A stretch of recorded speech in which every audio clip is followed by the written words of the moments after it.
Paul Pelosi was recently attacked in his home in San Francisco. And is that a reflection of the crime that we have in the U.S.? Because there's many cities that are suffering from crime. Yeah. With Paul Pelosi, that's a terrible thing. With all of them, it's a terrible thing. Look at what's happened to San Francisco generally. Look at what's happening in Chicago. It was far worse than Afghanistan, okay? We have Chicago. When I had Afghanistan, I told you 18 months we went without one soldier being shot. And you look at what happens in Chicago, and one weekend, last weekend was brutal. It was like a war zone. No, we have to give the police back their dignity, their respect. They can solve the problem.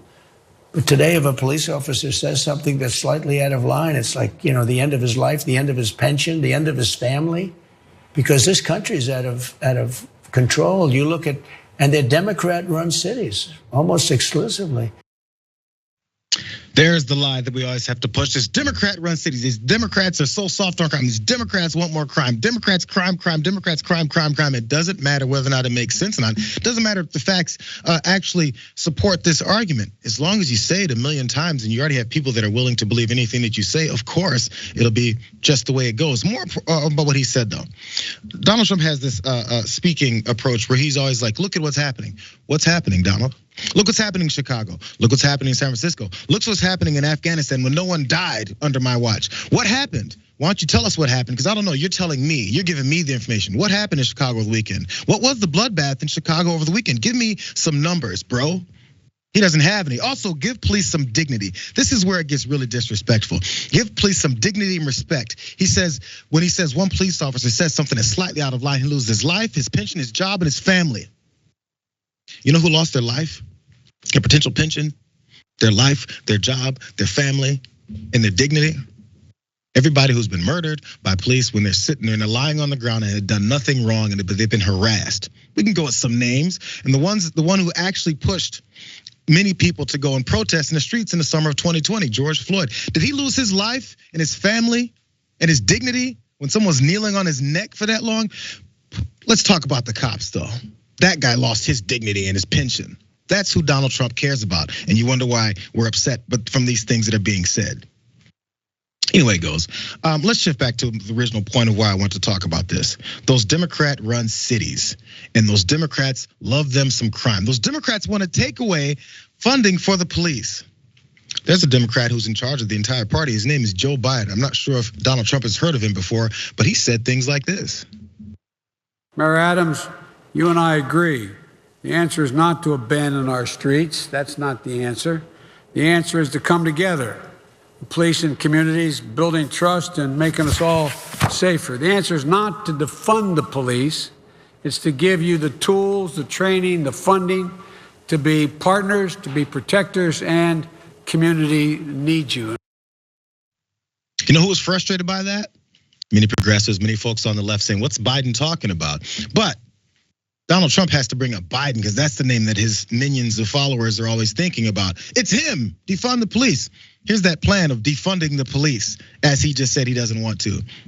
Biden's published criminal justice plan called for a $300 million investment in community policing efforts, including the hiring of more officers. On June 8th, Biden told CBS, no, I don't support defunding the police. Rather, he said, I support conditioning federal aid to police based on whether or not they meet certain basic standards of decency and honorableness, and in fact, are able to demonstrate that they can protect the community and everybody in the community. Nice things to say if they go ahead and hold up funding. It's almost like performance-based. Maybe you don't get your raise until you do things right. Maybe you don't continue to get paid and more money pumped into your police station until you tell us that you can't be murdering people. Small thing. I guess that's the problem with Biden's plan. By the way, he's not the only one. Maybe Donald Trump has heard of these names before too. House Majority Leader Steny Hoyer, a Democrat from Maryland, told CNN, defunding police departments are not the answer. House Majority Whip Jim Clyburn, Rhode Island Representative David Cicilline, and Karen Bass have also spoken out about the phrase. This is what CNN reported back in June. Not 2 days ago for Donald Trump not to have heard about it or read about it back in June. So Waz, for some reason this continues to work. Actually, I think I know the reason, but until it doesn't, they'll keep pushing it. Yeah, I mean, I think it's actually a little bit savvier than it seems, especially on Trump's part when he brings up San Francisco specifically, because, they recalled Chester Booten up there, right? Because they didn't like how he was handling his cops, essentially. They want to see homeless heads crushed up there, the yuppies and the NIMBYs up there. So I think he's pretty savvy to bring up the fact that even places that are seen as extremely blue, extremely liberal, like San Francisco, has a constituency of people who see quote unquote law and order practices is preferable to any kind of tolerance or compassion shown towards the homeless.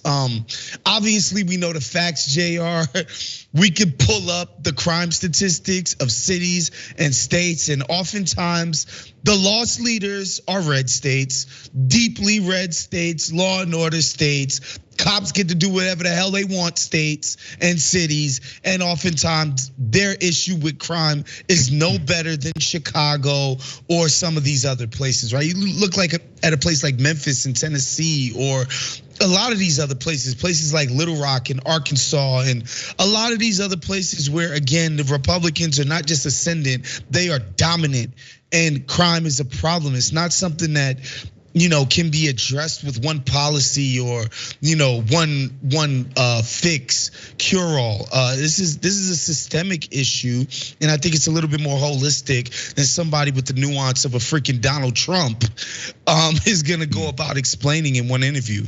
You're gonna have to want to solve the problem in order to pay attention to the information. Let's look at this graphic 3, you guys. Since we're talking about these states that have some of the highest homicide rates, and he says, look what's happening in Chicago, look what's happening in San Francisco, look what's happening in New York. Top of this list: Mississippi, Louisiana, Alabama, Missouri, Arkansas, South Carolina, Tennessee, Maryland, Illinois. Oh, finally we got to one where there's Chicago. Whew. There you go, Donald. There you go. And by the way, since Emilio threw this in there, and I love this part. Graphic 6, though, you guys, because again, as he threw all this in, because these dangerous American cities full of people that are ready to murder at any rate, at any moment, just don't step foot in it.